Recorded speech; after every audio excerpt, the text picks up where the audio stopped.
Well, good morning, afternoon, whatever it is when you listen to this, to you.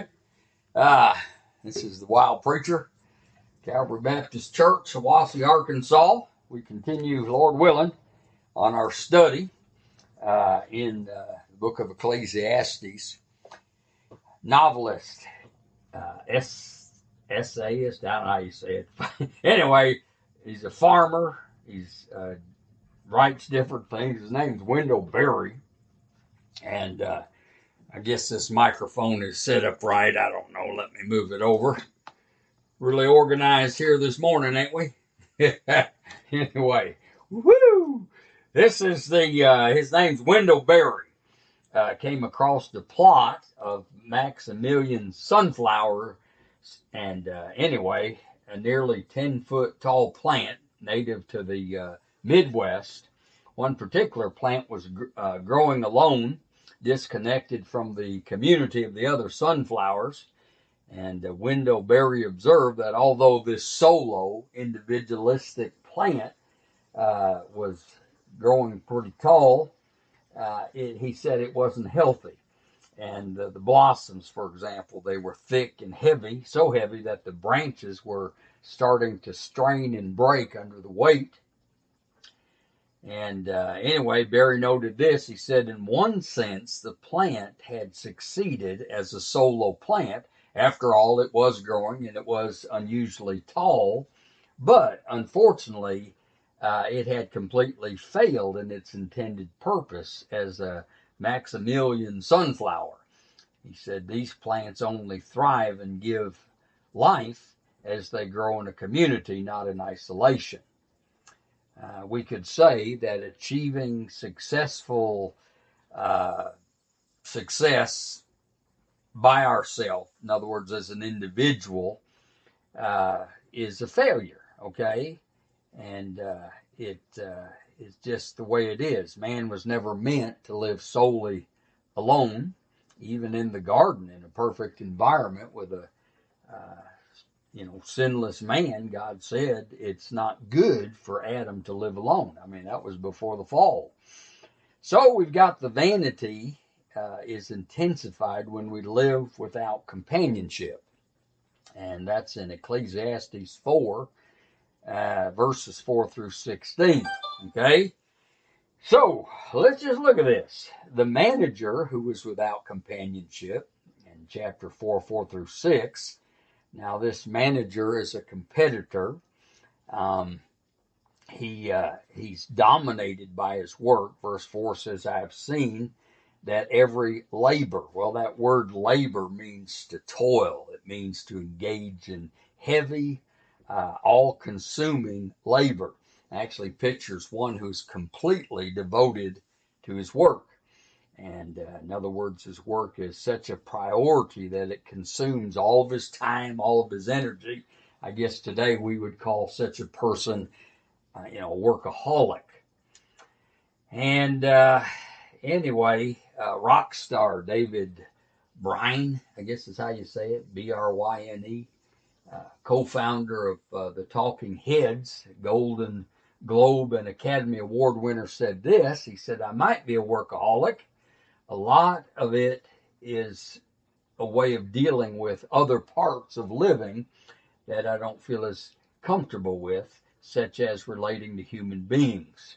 So I expect many people probably can relate to that. He's dominated by work. He's also distinguished. It says in every skill which is done. This particular word, skillful, speaks of one who is successful, one who is prosperous in a particular endeavor.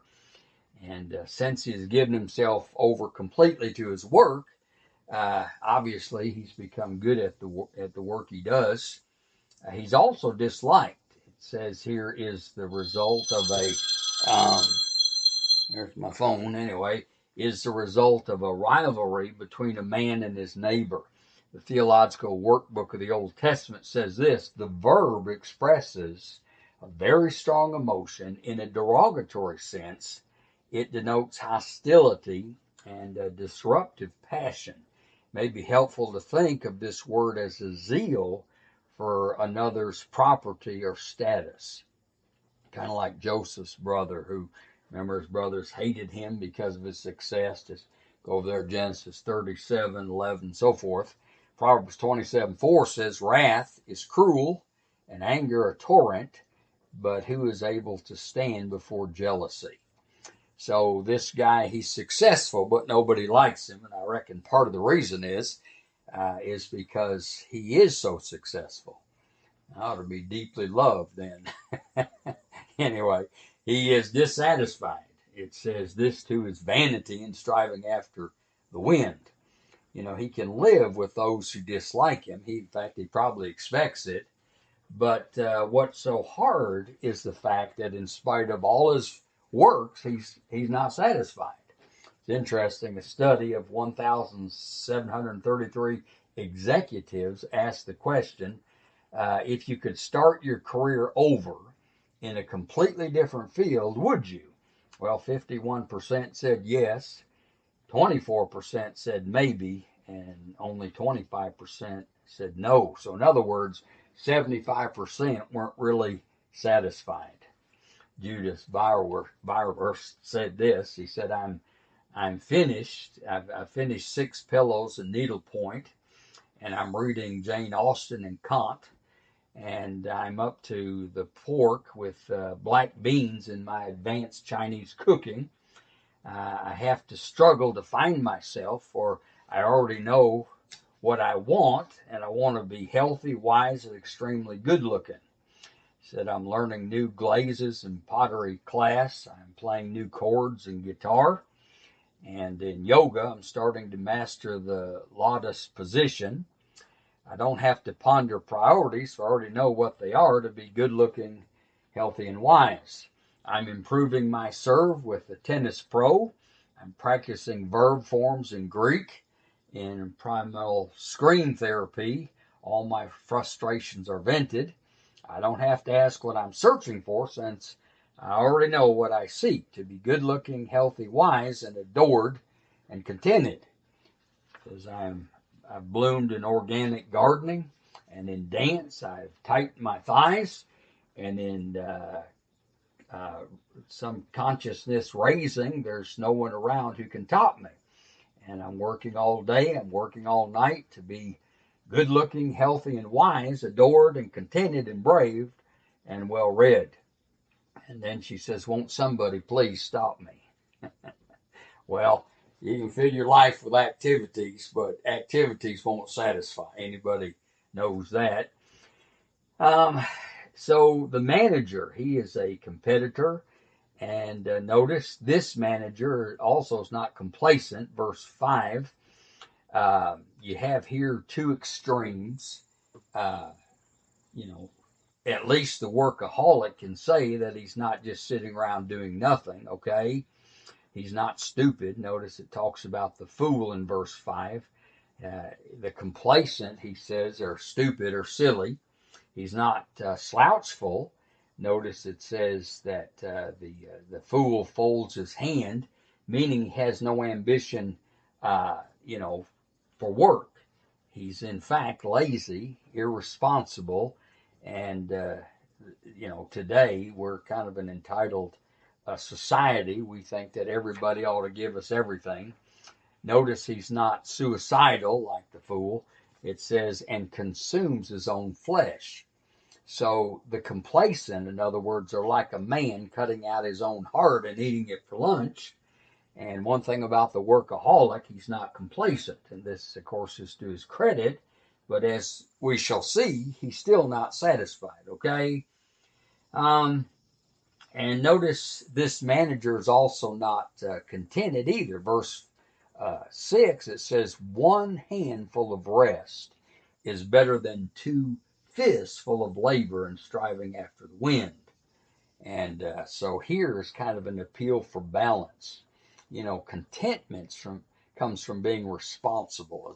1 handful is the right approach. If you have 2 handfuls, you're overcommitted. If you have empty hands, you're irresponsible. And then notice contentment brings rest. It talks about here being full of rest, or a peaceful inner rest. This is something both the workaholic and the bum lack. And then notice contentment comes from restraint. It says both hands are full. That would obviously be, as I said, a picture of overcommitment. A contented person learns the value, in other words, of saying no. The manager who is driven, he's a driven competitor, is never complacent, but he's never, as I said, truly contented either. Why? Because he leaves God out. And nothing for him is ever enough. He has a greedy, grasping spirit for more, but nothing but God can ultimately satisfy. See, that's the problem. Stoll said this several years ago. My wife and I moved out of Chicago to the western suburbs to be near our grandchildren. He said, we got this little piece of land and built what we thought was our dream house. It was not over the top by any means, but it was nice. We liked how it looked from the curb. We liked how it lived on in the inside. He said it was far more than we deserved, but we really liked our little house. He said, I hate to admit this, but about 6 months after we built our house, I was driving through a beautiful neighborhood and I saw a house that caught my attention. The colors, the architect, the lot, the location, all had a big wow factor for me. And my first thought was, boy, I wish I'd have waited and had that house. He says, have you ever wondered what is wrong with us? It's the Eve factor in our lives. We're born with it. It's deeply embedded in our spiritual DNA. Just one more proof that our sinfulness, in case we had forgotten. What was it that drew Eve's heart away from God in Genesis chapter 3? Was it that seduced her? What was it that seduced her into the material world, into Satan's clutches? It was she wanted more. What she had, although awesome and satisfying, wasn't enough. In fact, for her, God wasn't enough. She was willing to do anything for more, even if it meant turning her back on God. And its core, greed, is a lack of contentment with God and what God has provided for us. So the manager is without companionship. And notice, the miser is without companionship. He's successful. He's a successful man, but he doesn't have any friends. See, now we're in verses 7 through 12. Now notice 7 through 8. It says, Then I looked again at the vanity under the sun, and there was a certain man without a dependent. And it's literally in the Hebrew, without a second. In other words, he doesn't have any business partner. He doesn't have any associates. He doesn't have any close companions. Be kind of like the Lone Ranger without Tonto, or Laurel without Hardy, or Andy Griffith without Barney, Matt Dillon without Chester, Sanford without Son. So he's got no friends. He's got no family. Notice he has neither a son nor a brother. In other words, he's too busy to have a family. And if he's married, having children would probably, in his mind, cost him too much. He has no future. It says here, yet there was no end to all of his labor. Indeed, his eyes were not satisfied with riches. And he never asked, and for whom am I laboring and depriving myself of pleasure? This too is vanity and a grievous task. You see, the point is there's nobody to leave all of his stuff to. Kind of feels like Abraham, who said, Lord, what will you give me, seeing I go childless? Genesis 15:2. Well, he has no friends, no family, no future, and he's also missing something fabulous.